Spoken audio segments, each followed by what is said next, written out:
Welcome to the Bagchucker Podcast, where we break down life on the road in the NHL. We're your hosts, Chris Mason and Hal Gill, a.k.a. Mace and Skillsy, former NHL players, current broadcasters for the Nashville Predators, lifelong Bagchuckers, dads, brothers, and sons. We've seen it all from the bus rides to the big leagues. Each week, we'll dive into what's going on around the league. We'll give you travel tips, places to go, things to do, and stories from years of living out of a suitcase. What do you say, Mace? Lobby in 10. Just chuck your bags and let's go. All right, welcome Bagchucker Nation into episode 5 of the Bagchucker Podcast. Chris Mason joined by the Godfather, Hal Gill, a.k.a. Skillsy. Skillsy, what's up, buddy? How you feeling? I'm doing great. Season started. We're into the swing. Pod number 5 already.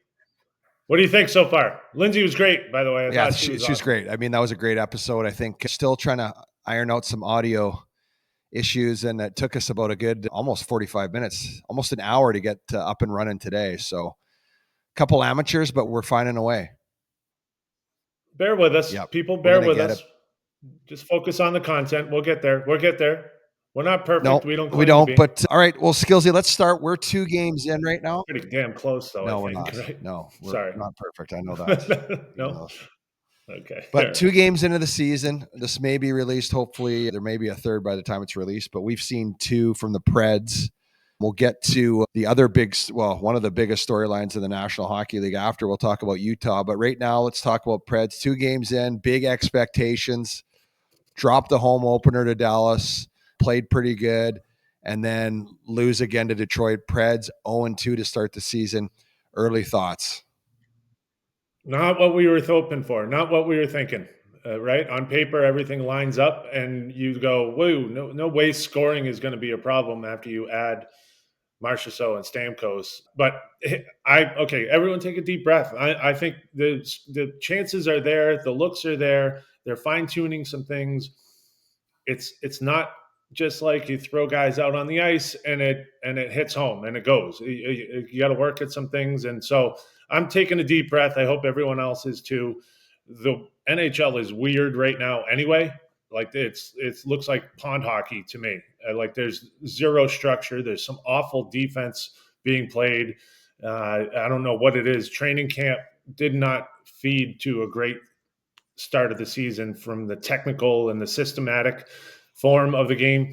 But, you didn't have Saros in game 1 against Dallas. You had Saros back, who looked great. So that's a bonus. I thought I want to know your take on what he looked like.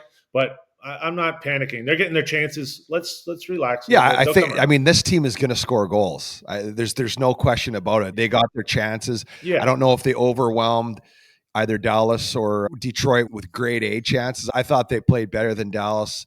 They had that little stretch or whatever. It's going to take time. That second line, I think Bruno's, we talked about this a bit on the broadcast. The bingo balls are bouncing around. So it's like, what do? Do you stick with it?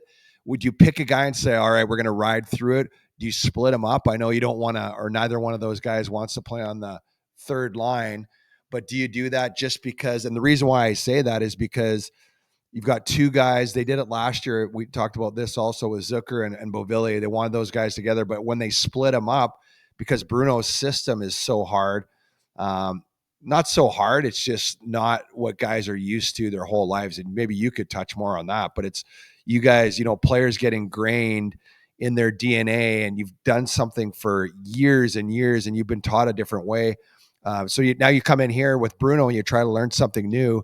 It takes time. Like every guy on the team last year said, it took all the preseason, probably almost the first 20 games to get used to his system, because you're kind of abandoning everything you learned mostly in the defensive zone, right? You're anticipating as soon as you get possession, then you're blowing the zone, and that, like, it's hard to do as a player, right? Yeah. Every person I talk to around the team says we hate using the word cheat, but you do. You cheat. In order to play fast, you move the puck up and you cheat on it, and you take a little chance here, and you count on your teammate to make the play, as opposed to it used to be like the old way, I think, and then the NHL is going this way, is you would have to, hey, you can't blow the zone. You can't leave early. You got to stop and start, get back into play, make sure the puck gets out, move pucks out, move pucks in. It's the whole old guard of playing. And I think Bruno wants to play fast, and to play the fast game that he wants, you have to anticipate and cheat a little bit. And so, Stamkos and Marchessault are working on that.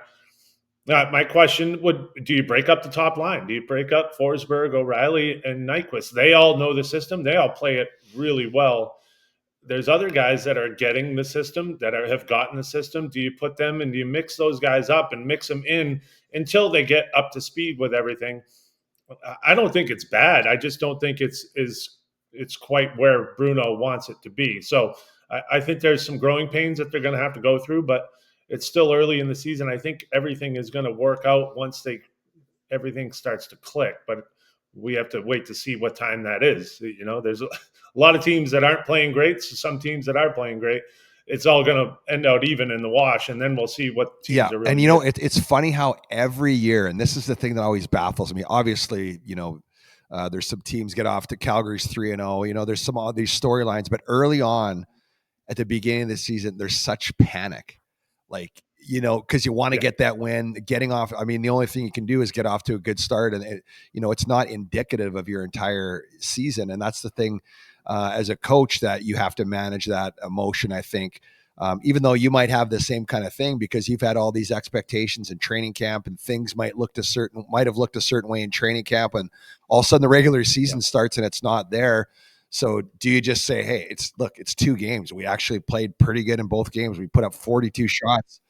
Could have won. Yeah. Could have won either game easily. As somebody says, they're in the business of winning. And now even more with Nashville, with the expectations, like a couple losses last year, like, all right, well, we don't know what we're going to get.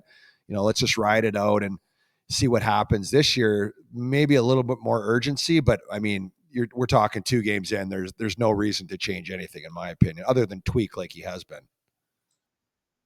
Expectations are irrational, right? I mean, and they, especially great expectations. When you look at a team and go, oh my goodness, they've got 3 players in free agency, they're going to be awesome. That's completely irrational. It's a team game, and you can't just plug in guys and expect them to be the best. It's going to take some time, and you hope that they'll figure it out. But to expect it to happen and to have the expectation that it's going to happen right away is completely irrational. So let's be patient with it. But you wanted to talk about Utah? Yeah, I think everybody's talking about Utah. I think there's some amazing storylines going on. Obviously, Arizona was kind of a buzzkill, I think, for the last however many years. And right. So that you thought they were going to get things going. They move into Mullet Arena. The first maybe half game that we watched there was kind of cool because you're like, oh wow, I've never seen the NHL in a 5,000 seat arena. But you think one period's gone, and I'm going, just get me out of here. Can you imagine what the players were thinking on that team? Yeah, that's night in, night out playing there. That's tough. And they played it up. Hey, this is great. Yeah, it's got to be a lot nicer playing in a building. Yeah, and a team Utah's had hockey there before, minor league hockey, and it's it looks like an awesome place, and everyone was jacked up there that opening day, and man, have they put on a show. They got a lot of, this is what I want to talk. We talk about the expectations. Preds are supposed to win. Utah's just there for fun. They've really got no pressure to win.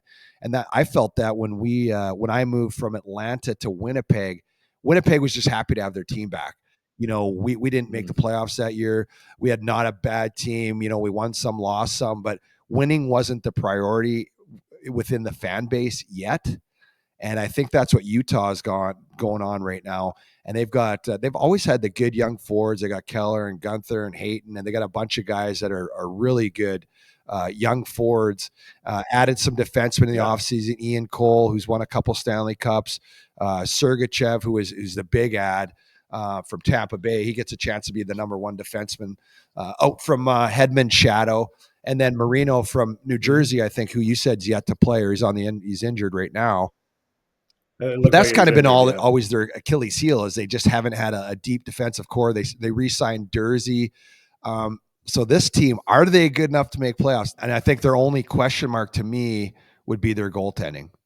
But I think they've got a pretty solid team.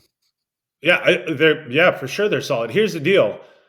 Could you imagine if they made the playoffs and made runs while they were playing in Mullet Arena? That would have been a disaster. Like they wouldn't have been able to play there. Like the NHL would have been like, no, you have to go play somewhere where you can put people in seats. You can't if you're making it to Stanley Cup Finals, then you can't have that much media in that building. Media would fill up the whole building. So they weren't planning on being good. They were just slowly building, hoping that they got that new arena in Tempe, and then it falls through. Now they move there, and they're like, okay, let's fast track that. Now we have our new building. We're supposed to be good when we get our new building, and so that's why they go out and get Sergachev, build up their defensive core. Their forwards are fast as hell. They can buzz, and we saw that year in. They're just slowly building on it. These guys, if you turn the puck over, they counter, and they counter quick, and they are snapping it around. They have a ton of skill up front, and they're deadly up front.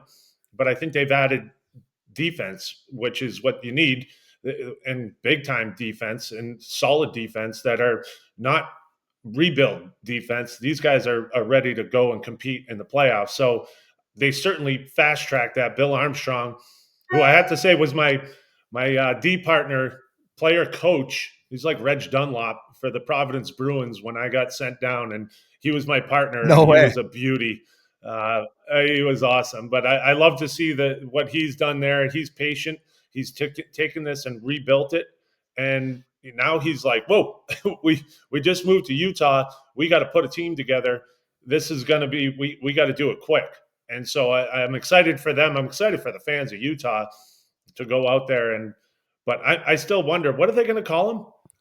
I think it's a Utah Hockey Club. Mine was the Yeti. There's a long list, and I'm like, far and away to me, it was the Ute. It's got to be the Utah. I know, but what do we call them now, Mace? I have a hard time saying Utah. I know. Moves it up, and we say, the Preds or Nashville, or but there's no real name you can call them. Like, what do you, when you're a player, what do you say? Like, I'm a hockey clubber? I play for the Utah Hockey Club. Oh, okay. Cool. I know, but like everyone goes over, hey, I'm a Pred, I'm a Hab, I'm a Leaf, I'm a Bruin. What are they? Future are they Yeti. Hockey clubber? Future Yeti. I'm a Utah Hockey clubber. They're future Yeti. They're future Yetis. But look at some of their forwards. You called it. You heard it here first. I think that was pretty consensus. I think it was like overwhelmingly the choice that everybody had. We'll have to go into that because there's some other decent ones, but that one to me was the most marketable and awesome. But look at Logan Cooley. I mean, we saw him last year.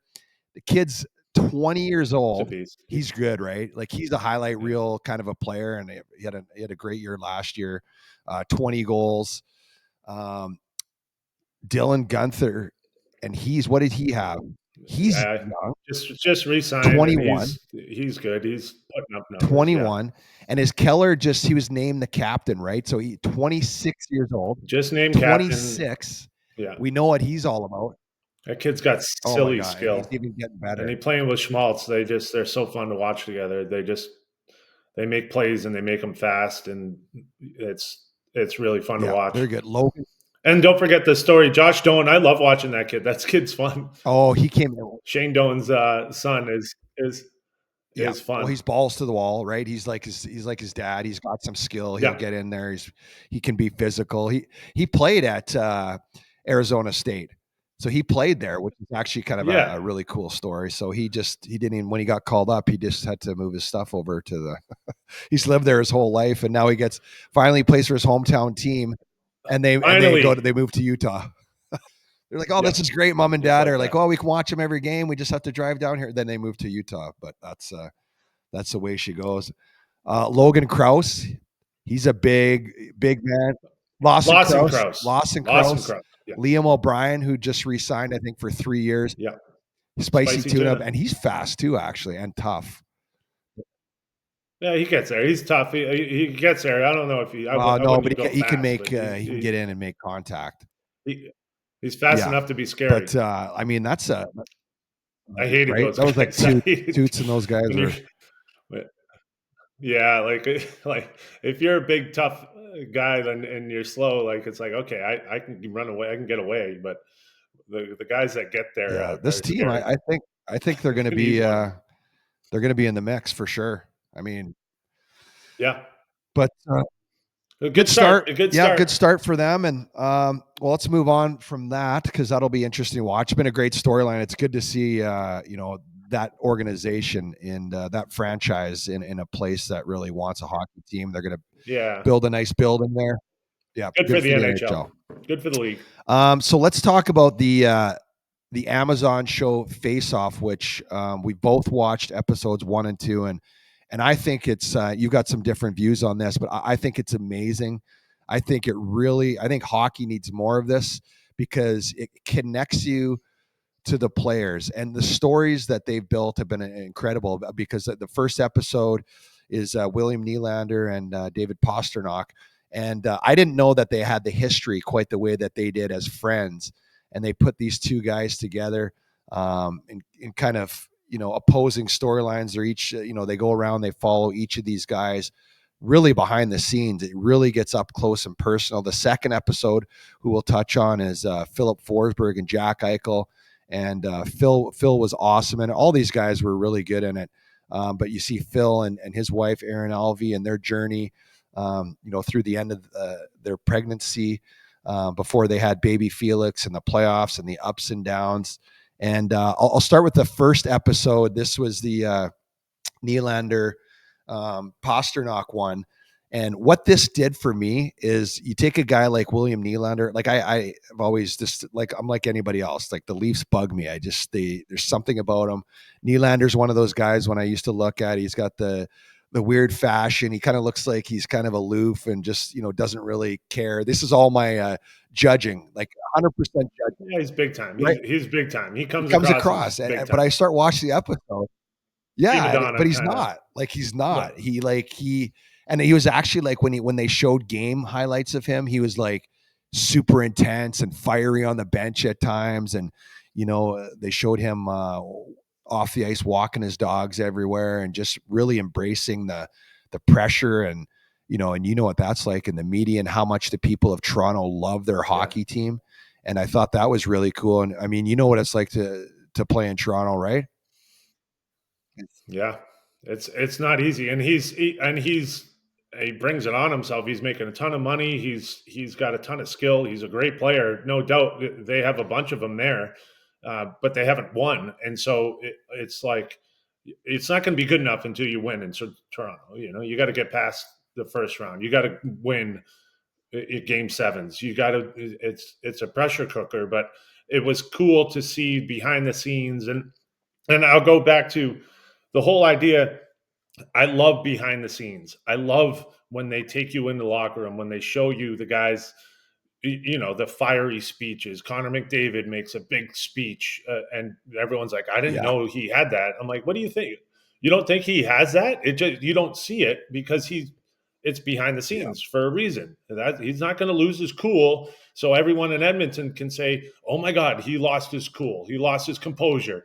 He's going to go in the locker room behind the scenes and go at his team and tell them they need to step up, and that's what a leader does. That's what we've seen in the locker rooms year after year is at some point, someone's going to scream and yell and be fiery. And that's what you want out of a captain. And that's what you always assume happened, but now you get to see it, which is great. The other part of it that I'm still torn on because I'm old school, I'm a fossil, and I didn't really like there's a private life. And these guys put themselves out and brought in their private life, Nylander gets home and he talks about his dog and his dogs. And, hey, I just got home, whether we win or lose, the dogs still want to go for a walk and the dogs don't care. And then Pastrnak is doing the same thing, bringing his kid around, that he talks about his, they lost a baby before. So this is a huge blessing for them. And you don't realize, and you're going, oh my God, he went through this? Like, he had to go through all of this while he was playing. And it's, that's the professionalism that I think should stand out when you're talking about, hey, these guys have lives and they do their thing. This is not easy to be able to compete and produce and have these expectations on the ice when no one knows what's going on in their private life. And so to be able to see that, I hope people look at this and go, first of all, how awesome are these guys to let us into their private life? And then also, can we give them some grace if they have a bad game, if they have a bad week? And Pastrnak had a bad series. He comes out and scores a game winner in Game 7 against in overtime. Unreal. Like, talk about stepping up after the coach calls him out and all this. What a great story. But there's those highs that he's going to get. There's the lows, and then there's a private life that has a full array of highs and lows that we all go through as humans. And it's great to see that it brought it out, and good on them. I thought you're right. You hit the nail on the head there. I thought that's the most important thing. I think it connects fans to these guys on a human level. And, I'm guilty of it too. When I watch sports and when I watch other teams now, you just take for granted that they're just, players, you just classify them like that. But, and you're right about the other guys having the courage to be able to do that and to be able to let people into, some pretty vulnerable personal moments. And speaking of personal moments, episode 2, which featured Jack Eichel, I thought he was pretty straightforward and he did a good job going on there. But I thought, well, like the disaster he went through in Buffalo, where he wanted to have surgery, and then they say no, and they take his captaincy away, and he's a young kid. Like, you could see it on his face. He's a kid, and he was also like supposed to save that program, and it wasn't going the right way. Like, it just, you could see the weight was completely lifted off his shoulders, and then he goes and wins in Vegas. And what a great story after the neck surgery, and comes back, and he shows his elite status. It's a great story in its own right. And then Phil, I mean, what can you say? Well, awesome. But and we didn't know. So break it down for those who haven't seen it. You need to see it. It's a great program, but let's go through what Phil went through. And you got and we didn't know. We're inside. They don't tell us all the ins and outs as much as people think they may or may not, especially when it comes to injuries. And Phil had been going through a big time ankle issue that wouldn't go away. He blocked a shot, and he got a surface cut, and it didn't go away. So it got to a point where, and you could talk about some of the medical attention. The Pred staff did an unbelievable job, but he would go in with your buddy Pre-Bag, and he's getting all the acupuncture and everything every game. It got to a point where he would just be good enough. He couldn't practice and play games. He would only play games throughout the rest of the season. It was crazy. Yeah. Yeah. And I talked to him as he was going through that. He said, this ankle thing, it just won't go away. It sucks. And I didn't really know what it was or anything about it, but I knew he was seeing Dr. Mike Prebeg, who's from Toronto, who he was my, he does acupuncture, chiropractor, ART, he kind of does the full scope. He does whatever it takes to fix the problem. Really smart guy. And I used to fly him around wherever I was playing. I think we were one of the first groups to do it with Mike Camilleri and Scott Gomez. You guys should get commissions on this. We would future stuff. Bring them out. Yeah, that's right. But PK Subban started doing it. You bring him out. It's not cheap, and it's worth every penny, because you fly him out and you feel like $1 million for the next couple weeks to a month. And you fly him back out again, and you travel and see him, or any way you can get tuned up and take care of your body. And you can see Phil going through it, getting all the needles and and trying to get rid of the inflammation, and trying to feel better, and trying to get your body right so you can go out and compete. There's a lot that goes into it, and I think you see that in that episode where a lot of people think, wow, it's great, you play in the NHL, you just got to show up and play games.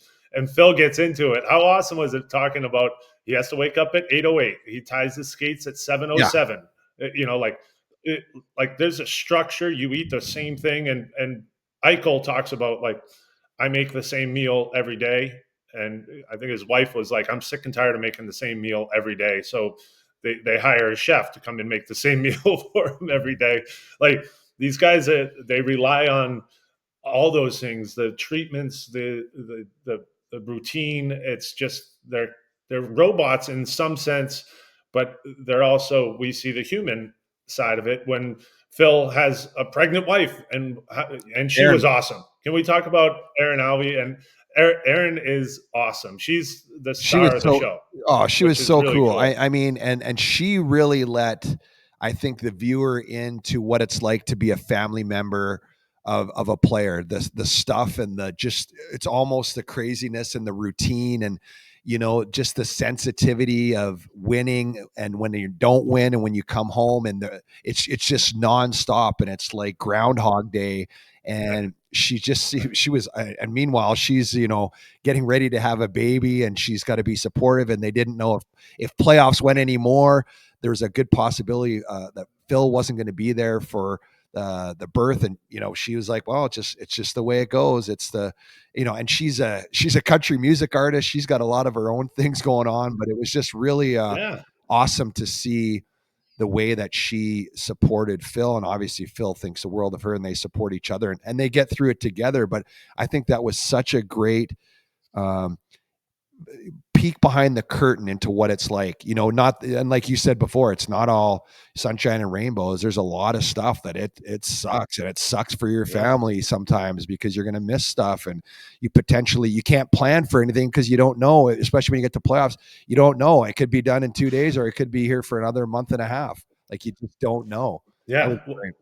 Well, he has this injury with the ankle that they're going through, and she understands how that goes. She talks about him fighting. He's got a fight against Maurice Sider, and he was in one. He was taking lefts and rights, and it was a battle. And she has to talk about her emotions. He's not a fighter, but he's out there fighting, competing, and that's scary for her. Also, the concussion he had last year in Philadelphia, they get into that feeling of, oh my God, this isn't just, she talks about, are you okay? Is your head okay? You can't see it. You can't like jump up and down on an ankle and say it feels better. Your brain is a whole different thing. And Phil went through a hard time with that, and we saw it, and we saw him around the rink. Do you think he can play? And he's like, I don't know. No, I can't. It was a hard thing to go through for him, and certainly for her. And so for her to get into it and talk about it, because I know wives have to deal with that, and kids have to deal with that. It's family around, friends. The fans don't see it, but it certainly weighs on their life with all this stuff that goes on. So it's another awesome facet. And then you see them at the end just playing with Felix. They have a baby boy, and it's like you could just see how happy they were. And it does that second episode does a great job of showing the ups and downs of life and NHL. It was awesome. And they both work out in Eichel's disappointing playoff loss, but all of a sudden he goes to his beach house there or whatever, and he starts training again. He's got, okay, all right, it's time to do it all over again. Back at it. There was a cute scene there with Phil and Aaron and baby Felix just hanging out, and he says, after the disappointment of losing in the playoffs, he's like, well, maybe it was meant to be, and I got to be here for the the birth and all that kind of stuff. And that was really, really well done. Yeah, I'm looking forward to watching the rest of it. But that brings me to some the stuff that we talked about. Right. We just had some birthdays in both of our families, and all the different kinds of things, the chaos, the season just starting. And we're on the road. We can tell me about your little, because I know you had a heck of a day yesterday on Sunday. Well, so Talon, happy birthday, turned 13 on Saturday. And of course, we were in Detroit for a game. So, I always, in my household, birthdays get put away and saved for another day. Like pretty much any holiday we can celebrate as a family on another time, but birthdays for sure. Like, let's wait until we get the family together as best we can, and then we'll celebrate the right way. So Talon had some hockey going on, and so I felt really bad that I missed his birthday, but I got home, and we got home at 12:30, and then Talon has a hockey game at 7:30 in the morning. And I'm like, yay. So 6:00 wake up, or 5:45, because he has to do his routine. He's already got his routine. He's got to take a shower before the game. He's got to make sure he eats this and that. And he was mad at me because I didn't get him the right drink. So he's got his routine. So I'm trying to stick with that. Meanwhile, I am dragging. And then we spent the day at the rink. We got home and had our dinner party. Then he got all his presents. But so we punted birthday to one day off. But I know you had Quinn's birthday the day Yeah. before, so how do you handle that one? The little things you kind of, I feel bad. Like you get, sometimes you shortchange your kids a little bit just so you can get everybody together. But obviously we left Friday at 1:00. So, which was her birthday on October 11th. And so then we had a family breakfast. We got to go to breakfast and enjoy that. But, I'm sure that wasn't Quinn. She'd probably rather be still sleeping, but she gets up. That's the sacrifices your family makes for our schedule, which I know we carry around a lot of dad guilt because of these things. It's a real thing. It almost feels, and everybody in my life always talks about everyone's schedule revolving around me and my schedule, and that's another example of it. So we go and have breakfast, and I'm like, okay, I got to go finish packing, and we had a really good breakfast, but I mean that's not an ideal birthday situation for a 13-year-old, right? Quinn and Talon both turned 13, born one day apart. And then Sunday I get back. I was actually able to kind of enjoy the morning a little bit, but my 6-year-old Fraser, whose birthday is the 17th, and we had to manipulate that around too because of our hockey schedule. So we ended up having his birthday party yesterday, and that was a good time. But it just goes to as soon as hockey season starts, well, it goes from you get the summer off, and then the closer you get to, that's when stuff starts ramping up, the closer you get to the season and training camp. But once the season starts, it is freaking on, and it doesn't stop for like 8 or 9 months. It's crazy. Yeah. And when you're playing, we're in a lot better position now. Yeah. We can go out and have a dinner party and like not worry. But when you're playing, you're like, hey, listen, I got to get some sleep here. I can't stay out too late, or I gotta make sure I sleep in. And so, there's times when you'd sleep in, and now there's no excuse for you to sleep in and be like, sorry, I can't do it.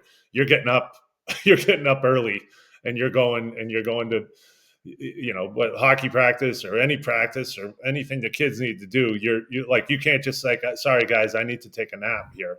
You're grinding it out. It wears you down. I kind of wish I still had that crutch to rely on. Like, hey, I got a big game coming up in 3 days, so I better go. I know, right? Well, that used to be able to get you out of a lot of stuff. Now they're like, well, what do you mean? All you gotta do is talk about hockey. Seriously? Like can't use that. Well, I gotta talk about it with passion. Yeah, exactly. Right? You can't do it anymore. Doesn't work. All right, Skills. I want to get your take because you're a big football guy. And it was a pretty cool thing for Nashville when Vandy takes down Bama. What was that? Unreal, huh? That was Pred's first game was that the exhibition? It was last exhibition game. And the city almost got taken down. Well, the goalpost got taken down right down Broadway. How awesome was that? Yeah, so I'm sitting up there with Willie Donick watching the game and watching the Preds game, and he's got it on his computer and he's watching it, and I keep looking over going, Alabama's number 1 and this should be over. We're a quarter into it and Vandy's right in it. They're winning. And I'm like, whoa, okay. I'm looking over at halftime there, and Willie's starting to, he's a Vandy how much guy. Does he get into it? And we'll get Willie Donick, our play-by-play guy. We'll get him on to talk to him at some point. A great guy, huge sports fan, and a huge Vanderbilt fan. Played basketball and baseball at Vanderbilt. So he is losing his mind. And he promised that he would, if they beat Bama, he would be there. This is on the radio before the game. He said, I'll be there to carry the goalposts down to the Cumberland. And so he's all fired up. Anyway, we ended up going out, and it was an awesome atmosphere outside the rink, watching the finish to that Vandy game, watching the place go nuts. And I got off of Broadway, thank God, before the goalposts made it. But like it was awesome. A complete scene. That's 2.6 miles from Vanderbilt to the Cumberland, just off of Broadway. That's nuts. And so what a scene and the place was just jacked. Like everyone was just jacked. So excited for them and what they did. Just an amazing Shout out scene. to Metro PD too for how they blocked off all the roads, let that whole thing happen. That's a once in a lifetime type of thing and event, and that was really cool. And then what the fire department to do the next day we're talking about? Had to yank it out, right? I think when you rush the field, it's $100,000 fine. Is that NCAA or SEC, whatever it is? I think Vandy was probably like, take my money. 100,000, we'll take it because this is a once in a lifetime, like you said. So let's go. But yeah, they I think they're auctioning it off and going to pay that fine. But I want that in my backyard. Like, how cool would that be to have that would be goalpost? That's unreal. If someone has a big backyard and you can fit it, I mean, how awesome would that be? Yeah. Someone will have to get in there before they cut it up, though. It'd be tough gluing all that crap back together. I think it stayed intact. It looked like it was in one piece. Yeah, but they're gonna cut it up and auction it off. Each piece. So. I know. Well, I'm sure someone's got to step up and get the whole thing. That was awesome. That'd be amazing. But I want to say, and congrats to Vandy. That not only did they do that, but another SEC win against Kentucky, and so Vanderbilt is knocking on the top 25 door, and that's huge. They've been, and I want to say, I actually got to sit and watch some of the first Preds game because we weren't working. I got to sit with Clark Lee. I have the joy of coaching his son, little Clark Lee, who's a little bit of a beast. Just an awesome kid, awesome family, and the big Clark Lee is just one of the nicest guys and one of the hardest workers. Every time I see him, it's, hey, how you doing?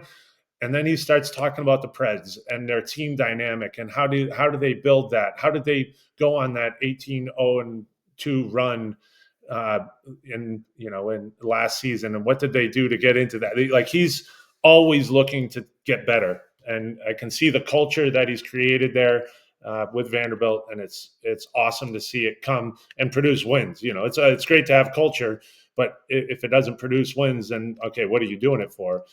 So hopefully more success for Clark Lee and the Vanderbilt football, because it's made a lot of fun. That's awesome. Big shout out to Clark Lee for sure, and that's cool. I hope I get to meet him sometime here. He sounds like a great guy.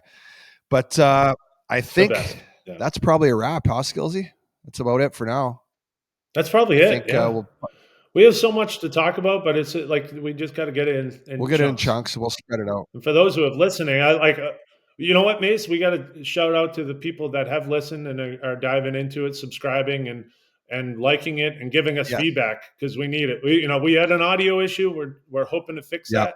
We're working on it. We're going to dial this in. I feel by episode 10 or so, we should have it in a good place. But episode 573, I think, is probably going to be where everything is super clean. Yeah. Well, until then, keep listening. And seriously, thank you, because we really appreciate it. And yes, all the feedback is very much appreciated as well. So that's it. That's a wrap for episode 5. Thanks for tuning in, and we'll catch you at the next one.